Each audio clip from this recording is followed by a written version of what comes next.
អូខេសួស្តីអ្នកទាំងអស់គ្នាវិលត្រឡប់មកជួបជាមួយនឹង admin ប៉ែនសាជាថ្មីជាមួយនឹង clip video ថ្មីមួយទៀតផងដែរហើយនៅក្នុងថ្ងៃនេះ admin ប៉ែននឹងធ្វើការសម្ដែងនៅខ្សែរឿងថ្មីមួយដែលមានចំណងជើងថា Every 88ហើយបើចង់ដឹងថាខ្សែរឿងរបស់យើងទៅជាយ៉ាងណាតាមដានទស្សនាជាមួយនឹង admin ប៉ែនទាំងអស់គ្នាដូចតទៅដោយខ្សែរឿងក៏ចាប់ផ្ដើមនិយាយអំពីថ្ងៃទី10ខែសីហាឆ្នាំ1941ដែលនៅក្នុងពេលនោះគឺជាពេលដែលមានសង្គ្រាមលោកលើកទី2ណាអ្នកទាំងអស់គ្នាពួកទាហាននឹងគឺបានច្បាំងគ្នាបាញ់គ្នាញ៉ៃពេញតែក្នុងព្រៃនឹងឯងដោយបរិសុទ្ធសង្ហាមនេះគាត់មានឈ្មោះថា Grand ហើយគាត់គឺជាទាហានដែលមានទឹកដៃល្អម្នាក់នៅក្នុងសហភាពសូវៀតណាប៉ុន្តែមិនថាទោះបីជាទឹកដៃល្អយ៉ាងណាក៏ដោយគឺមិនអាចតតាំងជាមួយគ្នាគេដែលមានគ្នាច្រើនបាននោះទេបង Grand ជាមួយនឹងមិត្តភ័ក្តិរបស់គាត់នឹងគឺត្រូវហុំព័ទ្ធទៅដោយពួកទាហានរបស់សត្រូវហើយបង Grand នៅក្នុងពេលនោះនឹងក៏បាននាំមិត្តភ័ក្តិរបស់គាត់នឹងរត់ចេញពីកន្លែងដែលគាត់កំពុងតែពួនហើយមិត្តភ័ក្តិរបស់គាត់នឹងក៏ត្រូវបានពួកខ្មែរសត្រូវនឹងបាញ់ត្រូវមកគ្រាប់ផងដែរព្រោះឲ្យគាត់នឹងត្រូវបានបាត់បង់ជីវិតតែម្ដងហើយបង Grand នៅពេលដែលឃើញមិត្តភ័ក្តិត្រូវបានគេសម្លាប់នឹងគាត់ពិតជាមានភាពភ័យខ្លាចខ្លាំងមែនទែនក៏ប៉ុន្តែគាត់មិនបោះបង់ទូនាទីរបស់គាត់នោះទេហើយនៅពេលដែលគាត់កំពុងតែធ្វើការតតាំងទៅលើពួកខ្មែរសត្រូវនឹ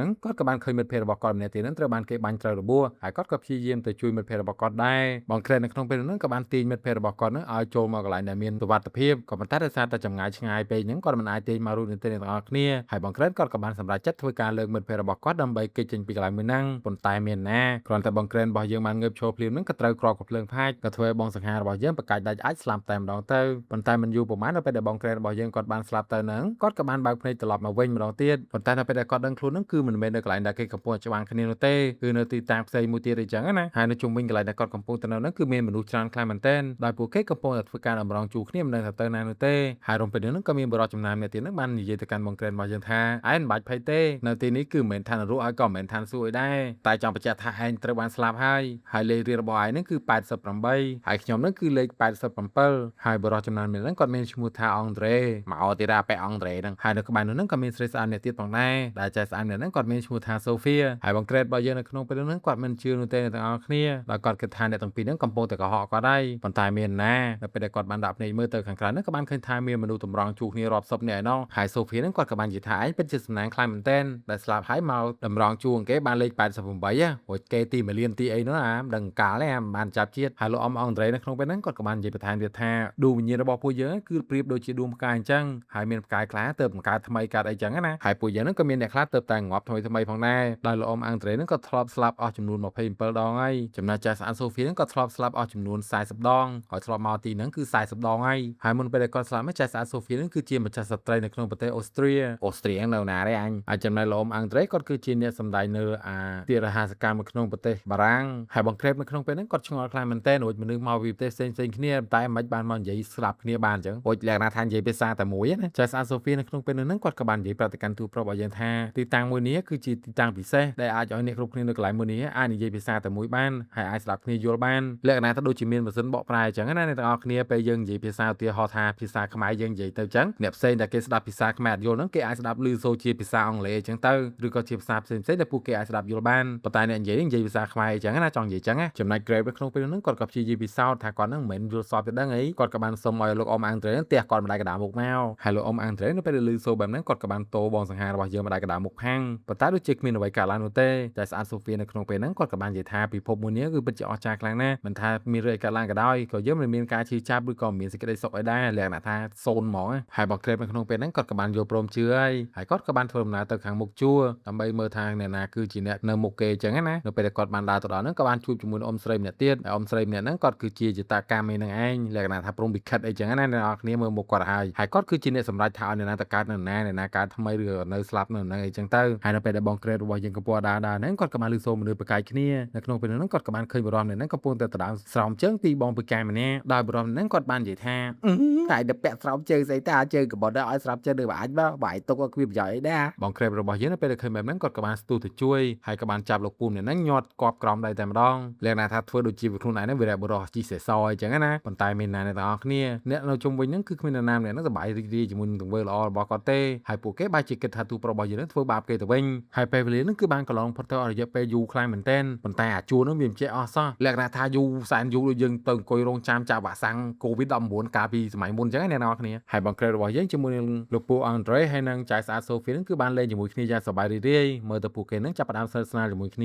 ហើយពេលវេលាហ្នឹងក៏បានកន្លងផុតទៅមុខជាយូរទៀតហើយបង្ក្រេតហ្នឹងគាត់ក៏បានឃើញអ្នកស្លាប់ថ្មីហ្នឹងបានចូលមកដែរហើយជាច្រើនឆ្នាំកន្លងផុតទៅហ្នឹងក៏មានឡានមួយគ្រឿងបានបើកមកដល់កន្លែងហ្នឹងដែរហើយមើលទៅហ្នឹងដូចជាគេមកទទួលដួងវិញ្ញាណឲ្យទៅកើត ការថ្មីអញ្ចឹងណាអ្នកទាំងអស់គ្នាហើយយាយប៉ែកព្រំវិខិតហ្នឹងគាត់ក៏បានដឹងខ្លួនមកពីការដេកលងលក់របស់គាត់ទៅយូរដែរហើយក៏បានចែកกระดาษម្នាក់មួយស្លឹកឲ្យទៅអ្នកដែលកើតថ្មីហ្នឹងទៀតផងឲ្យមើលទៅដូចចាប់ឆ្នោតមិនទេអញហើយនៅពេលដល់វេនបងក្រេបហ្នឹងបងក្រេបគាត់ក៏បាននិយាយទៅកាន់ E-mod Space ថាអូយអ៊ីខ្ញុំសុំទៅកើតនៅប្រទេសសូវៀតម្ដងទៀតហើយហើយ E-mod Space នៅក្នុងពេលហ្នឹងគាត់ក៏បាននិយាយថាគ្មាននរណាម្នាក់អាចមានសិទ្ធិធ្វើការសុំឬក៏អាចជ្រើសរើសទៅកើតនៅកន្លែងណាឬក៏ចង់កើតជាប្រុសឬក៏ស្រីបាននោះទេដោយសារតែគាត់ហ្នឹងគឺជាអ្នកសម្រេចប៉ុន្តែដោយសារតែគាត់បានគិតថាបងក្រេបរបស់យើងហ្នឹងគឺជាអ្នកលះបង់ជីវិតដើម្បីមរណភាពទឹកដីហ្នឹងគាត់ក៏បានយល់ព្រមតាមសំណូមពររបស់បងក្រេបតែម្ដងពេលនោះគាត់ក៏បានហុចกระดาษមួយស្លឹកឲ្យទៅកាន់បងក្រេបរបស់យើងប៉ុន្តែនៅលើกระดาษហ្នឹងគឺមានអក្សរពណ៌ខ្មៅហើយអ្នកគ្រប់គ្នាដល់ពេលដែលឃើញអក្សរពណ៌ខ្មៅហ្នឹងគេក៏បាននិយាយថាអូយឯងសយខ្លាំងមែនពុកម៉ាក់សយខ្លាំងមកបងក្រេបហ្នឹងគាត់ក៏ឆ្ងល់ខ្លាំងមែនទែនថាវាសយស្អីគេដោយពួកគេនៅក្នុងពេលនោះក៏បាននិយាយថាបើសិនជាឯងទទួលបាននៅអាกระดาษដែលមានអក្សរពណ៌ខ្មៅហ្នឹងឯងនឹងទៅកើតនៅក្នុងទីកន្លែងដែលមានភាពជាចាប់ហើយនឹងរងទុក្ខខ្លាំងមែនទែនបើយល់ល្អលះងាប់មកវិញមកចាប់ជាសាថ្មីទៅល្អជាងហើយប៉ែចោលឲ្យលួចស្រោមជើងហ្នឹងក៏បានឌឺដងទៅកាន់បងក្រេបរបស់យើងទៀតផងដោយសារតែជាតិថ្មីដែលគាត់ត្រូវទៅកើតហ្នឹងគឺត្រូវកើតជាកូនមហាសេដ្ឋីណាអ្នកនរគ្នា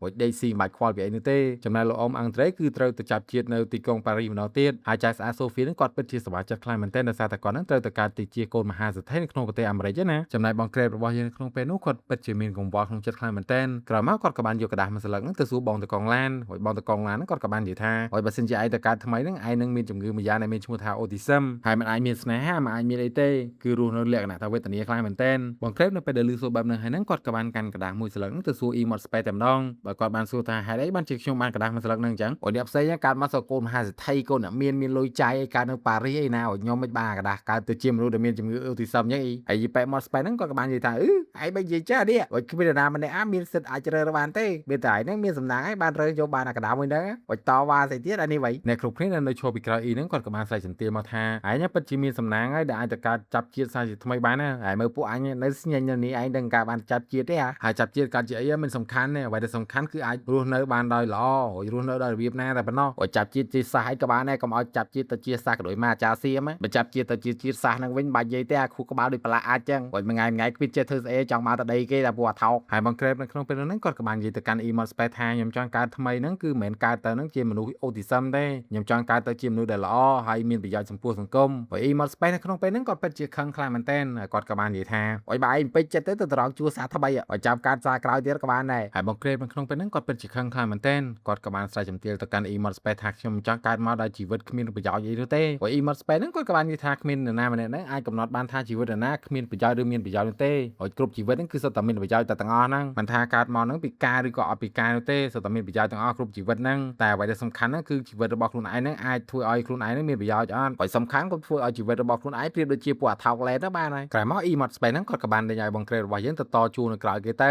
ៅហើយកំឡុងពេលដែលបងក្រេបរបស់យើងបានដើរត្រឡប់ទៅវិញហ្នឹងគាត់ក៏បានឃើញថាអបិពិការដែលគាត់បានធ្លាប់ជួយកាលពីមុនហ្នឹងនៅក្នុងពេលនេះគឺអាចដើរបានហើយហើយអបិម្នាក់ហ្នឹងគាត់ក៏បាននិយាយទៅកាន់បងក្រេបរបស់យើងទៀតថាខ្ញុំអរគុណលោកខ្លាំងមែនទែនដែលបាននិយាយហើយនឹងលើកទឹកចិត្តខ្ញុំឲ្យខ្ញុំយល់ថាជីវិតរបស់ខ្លួនឯងហ្នឹងមានតម្លៃហើយបងក្រេបរបស់យើងនៅពេលដែលឮសូរបែបហ្នឹងហើយហ្នឹងគាត់ក៏បានសម្រេចចិត្តរត់តាមឡានដើម្បីកើតសារជាថ្មីតែម្ដងហើយមិនយូរប៉ុន្មានហ្នឹងក៏បានឃើញថាបងក្រេបរបស់យើងគឺបានចាប់កំណើតសារជាថ្មីហើយអ្នកនរគ្នាហើយនៅក្នុងពេលនោះហ្នឹងគាត់ពិតជាអាចកោខ្លាំងមែនទែនដោយមិនមាននរណាម្នាក់ហ្នឹងទទួលយកគាត់នោះទេមិនតែប៉ុណ្ណោះហ្នឹងក្រុមគ្រួសាររបស់គាត់ហ្នឹងក៏បានបែកបាក់គ្នាទៀតដោយលោកប៉ារបស់គាត់បានចាក់ចេញពីផ្ទះដោយទុកឲ្យគាត់រស់នៅជាមួយតែអ្នកម៉ែរបស់គាត់តែប៉ុណ្ណោះចំណែកអ្នកម៉ែរបស់គាត់វិញហ្នឹងគាត់ព្យាយាមធ្វើគ្រប់បែបយ៉ាងដើម្បីឲ្យកូនប្រុសរបស់គាត់ហ្នឹងល្អដូចជាគេជាឯងអញ្ចឹងហើយគាត់ក៏បានខំរស់ស៊ីចិញ្ចឹមឲ្យបងក្រេបរបស់យើងធំរហូតដល់ខ្លាយទៅជាសាស្ត្រាចារ្យដ៏ល្បីឈ្មោះម្នាក់ទៀតផងហើយទីបំផុតហ្នឹងបងក្រេបរបស់យើងក៏ខ្លាយទៅជាអ្នកវិទ្យាសាស្ត្រដ៏ល្បីឈ្មោះម្នាក់អូច E-mod Space ដែលជាម្ចាស់ព្រំលិខិតហ្នឹងគាត់ក៏បានមើលបងក្រេបរបស់យើងពីចម្ងាយផងដែរហើយគាត់ក៏មានសេចក្តីសប្បាយចិត្តខ្លាំងមែនទែនដែលបងក្រេបរបស់យើងអាចឆ្លងកាត់នៅដំណាក់កាលពិបាកហ្នឹងមិនព្រមចោះចាញ់នឹងការលំបាកគ្រប់បែបយ៉ាងហើយសាររឿងរបស់យើងគឺចប់ត្រឹមតែប៉ុណ្្នឹងឯងអ្នកនរគ្នាដោយសាររឿងមួយនេះគេបានអប់រំឲ្យយើងបានដឹងថាគ្រប់ជីវិតទាំងអស់សុទ្ធតែមានតម្លៃមិនថាអ្នកពិការឬក៏មិនពិការអ្វីនោះទេ